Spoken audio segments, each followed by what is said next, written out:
Time now for our rants and raves, starting with you, Dan Kennedy. I have a rant for Jeffrey Goldberg, the editor of The Atlantic, who several weeks ago brought in Kevin Williamson, a very edgy right-wing writer for National Review, to write for The Atlantic's Ideas section. Now, despite the fact that Williams had written things that were racially insensitive, insensitive toward transgender people, and had suggested that women who have abortions should be executed, Goldberg essentially said, well, I've decided he didn't really mean it and we're ready to move on. Well, all it took was a little bit of searching on the part of Media Matters, and they found a podcast that Williamson had done a few years ago in which he made it clear that he was really quite serious about hanging women who've had abortions. So now it's over. Why can't these people do vetting? I love the comment by Erin Gloria Ryan at the Daily Beast. She said, "The Atlantic should be embarrassed that those with hiring power were so horny for buzz that they evidently forgot how to use Google for 2 weeks." Oh, gosh. Well, hopefully they will now remember. Yeah, that was bad, because we were going to rant about his hiring a few weeks ago, so... It seemed a little nuanced at the time. Yeah. It doesn't anymore. Yeah. It's entirely, you see this in the New York Times, you see this in every place that has a predominantly liberal set of opinion makers, but feels that they need to represent conservatives, but can't find pro-Trump conservatives. Yeah, and having these, right. Yeah, exactly.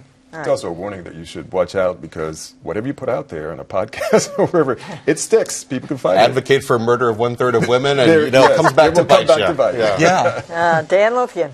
So I have a rave for local TV news. The Knight Foundation did a study that found that local television stations are not suffering the kind of damage that we've seen to local newspapers. And part of the reason is because of this problem we addressed earlier about consolidation. There hasn't been that money to run these individual stations, so they're being scooped up, so they're money makers, so that's good. There's been a lot of political ads that have happened over the last couple of years, so that's generated something for these stations, revenue. But in addition to that, there's been a lot of good reporting, a lot of good investigative reporting happening on the local level, and I think that's attracting audiences. More audiences, you get more money.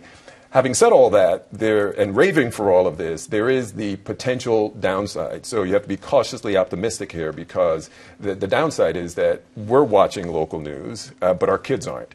And so what can be done to get kids sitting in front of a TV and watching the local news? And now it's that and something else. But you have to address that. And so this study says, yeah, things are good now, but there are these challenges that are around the corner, and everyone needs to figure out how to address them.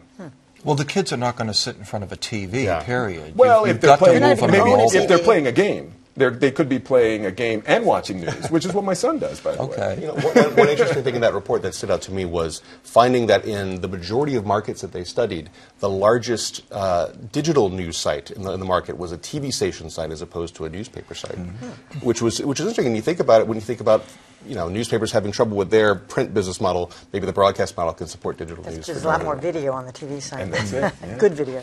Joanna. So Dan talked about, or quoted someone talking about being horny for buzz. So on that note, I have a rant against the Washington Post, which has done very well with getting digital traffic, and part of that is clickbait. And one of the pieces of clickbait they posted this week was an opinion piece. It seems to be on a singles-related blog. And the title was, "I'm Tired of Being a Jewish Man's Rebellion." And it was written as a little essay by a self-described blonde wasp who had dated two Jewish men in New York. It had not worked out. She has decided that all Jewish men are sort of, they all have very overbearing mothers and therefore are completely undateable. I mean, it was an absurd piece. It generated a lot of click reading. I think every Jew in America may have tweeted it out. Some of the responses were hilarious. Yeah. She wound up apologizing on her blog and saying she discussed it with her editor. My question is, where was the editor? This is where, no matter what kind of clickbait you're doing, it was useful to have an editor to come in and say, don't say that. No, the question is, who is the editor? Because she's taking all the hit, and whoever that editor should be named in this thing, too. Good point. Yeah, that was pretty outrageous, but, clickbait. As you say. I'm going to tweet that out. I have a rant for the people of the United States of America. Because of a poll that came out this week from Monmouth, addressing an issue that, Joanna, you mentioned earlier about the way that the term fake news has broadened out It's one of the real successes of Trump's rhetorical strategy, taking something that meant invented news, push forward to tell people that the Pope has endorsed Donald Trump, to instead anything that, someone disagrees with. So this poll found that 77% of Americans believe that traditional news outlets, newspapers and television stations, produce fake news regularly. I can tell you that's not true. They make errors. They will get angles wrong. They will have corrections when they misspelled someone's name. But the idea that they're inventing news is pretty comical. And aside from that, when I asked what the definition of fake news was, 65% of them said it wasn't just when the facts are wrong. It's when there was the editor making a decision to focus on something that they didn't like. That's not fake news. Let's keep that term as constrained as we can. All right, finally tonight, I have a rant, this time for the Boston Globe, but it could be universally applied. So whenever somebody says they're not running, like Elizabeth Warren has repeatedly said, she said it in the Globe, we said it yesterday, it was reported in the Globe, everybody reported it.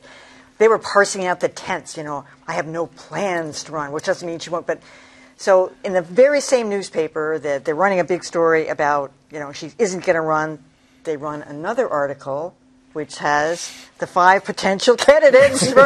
We can't help ourselves. I'm going to say we in this case because the news media loves nothing better than to speculate. There's Deval Patrick and the over and over and over, the same people, no matter how many times somebody says they're not going to run, that's what we do. We speculate on who's going to run. But the reason is because when they say they're not going to run or they use those words that give them wiggle room, then they do run. Right? I think Hillary Clinton did that for a long time. I'm not running at this time. I'm not thinking about it.